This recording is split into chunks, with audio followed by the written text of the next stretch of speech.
आज का मेरा टॉपिक है प्रकाश का परिवर्तन। तो प्रकाश का परिवर्तन समझने के पहले हमको प्रकाश से संबंधित कुछ तथ्य को जानना होगा। तो आइए सबसे पहले हम लोग प्रकाश से संबंधित तथ्य को जानते हैं। सबसे पहला है प्रकाश। तो प्रकाश होता क्या है?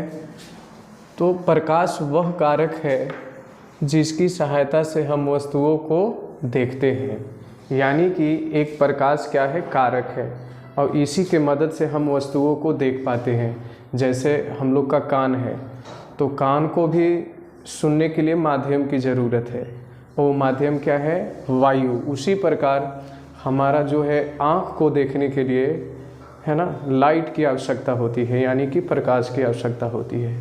तो बिना हम लोग प्रकाश के वस्तु को नहीं देख सकते हैं। ठीक है, अब चलते हैं नेक्स्ट। प्रकाश स्रोत, यानी कि जिस वस्तु से प्रकाश निकलता है उसे प्रकाश स्रोत कहते हैं। प्रकाश स्रोत उसको कहा जाता है जिससे लाइट निकलता हो, यानी कि जिससे प्रकाश निकलता हो उसको प्रकाश स्रोत बोला जाता है। ऐसे मान लिया जाए कि जहाँ से जल निकल रहा है तो उसको बोलेंगे जल स्रोत। उसी प्रकार जहाँ से लाइट निकलेगा उसको बोला जाता है प्रकाश स्रोत। तो प्रकाश स्रोत के बारे में, तो प्रकाश स्रोत दो प्रकार के होते हैं। प्रकाश स्रोत दो प्रकार के होते हैं। पहला होता है प्राकृतिक प्रकाश स्रोत और दूसरा होता है मानव प्रकाश स्रोत, यानी कि नेचुरल लाइट सोर्स और मैन मेड लाइट सोर्स। तो सबसे पहले हम लोग जानेंगे कि प्राकृतिक प्रकाश स्रोत है क्या। तो प्राकृतिक प्रकाश स्रोत, जो प्रकाश स्रोत प्राकृतिक हो उसे प्राकृतिक प्रकाश स्रोत कहते हैं या कहलाता है। तो प्राकृतिक प्रकाश स्रोत क्या हो जाएगा? तो इसका एग्जाम्पल होगा सूर्य, तारे। आते हैं दूसरा नंबर, मानव निर्मित प्रकाश स्रोत, मैन मेड लाइट सोर्स। तो मानव निर्मित प्रकाश स्रोत, जो प्रकाश स्रोत मानव द्वारा निर्मित हो उसको बोलेंगे मानव निर्मित प्रकाश स्रोत कहते हैं। तो मानव निर्मित जो मतलब मानव ने बनाया हो, वह लाइट जहाँ से आ रहा हो उसको खुद मानव ने बनाया हो। तो एक इसका एग्जाम्पल क्या क्या हो जाएंगे? हो जाएंगे बल्ब, मोमबत्ती, लैंप, लालटेन, दिया आदि। यानी कि इस लाइट सोर्स को स्वयं मानव ने बनाया है। और प्राकृतिक सोर्स कहने का मतलब जो स्वयं प्रकृति ने दिया है। तो उसका एग्जाम्पल हमने पढ़ा सूर्य, तारे। अब आ जाइए नेक्स्ट,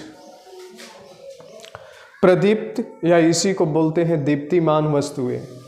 तो प्रदीप्त या दीप्तिमान वस्तुएं हैं क्या? तो वे वस्तुएं जो प्रकाश उत्सर्जित करती है प्रदीप्त वस्तुएं कहलाती हैं, है ना।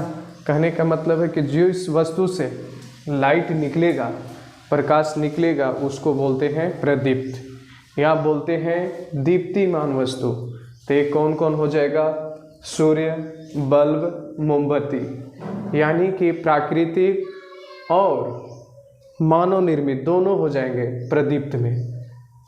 आगे चलते हैं अप्रदीप्त। अप्रदीप्त वे वस्तुएं जो स्वयं कोई प्रकाश उत्सर्जित नहीं करती अप्रदीप्त वस्तुएं कहलाती हैं। कहने का मतलब कि वे वस्तु जो अपने से प्रकाश नहीं निकालती है उसको बोला जाता है अप्रदीप्त वस्तु। तो इसमें एग्जाम्पल तो बहुत सारे हो जाएंगे, जैसे चंद्रमा, पत्थर, ईंट आदि। ये सब लाइट नहीं निकालते हैं। तो यहाँ पे चंद्रमा आया है, तो चंद्रमा का कोई अपना प्रकाश नहीं होता। ये चंद्रमा का चमकने के कारण है कि सूर्य से जो किरण जाती हैं वो चंद्रमा से टकराती हैं और टकरा के वही किरणें हम लोग को पृथ्वी पे प्राप्त होता है। तो ऐसा प्रतीत होता है कि चंद्रमा प्रकाश उत्सर्जित कर रहा है, परंतु ऐसा है नहीं, क्योंकि चंद्रमा का अपना लाइट नहीं है।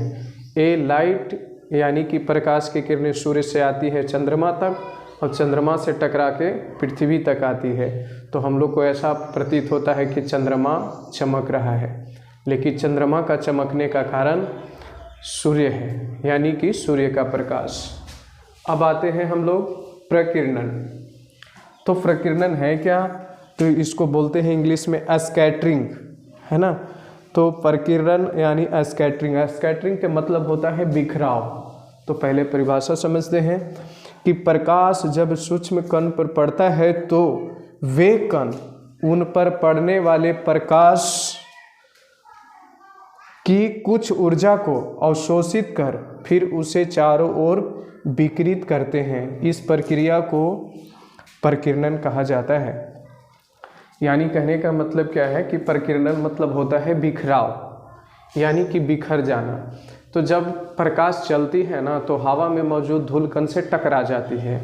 अब टकराने से होता क्या है कि कुछ प्रकाश धूल कण सोख लेते हैं और कुछ को क्या करते हैं, चारों ओर बिखेर देते हैं। इसी घटना को बोला जाता है प्रकाश का प्रकीर्णन।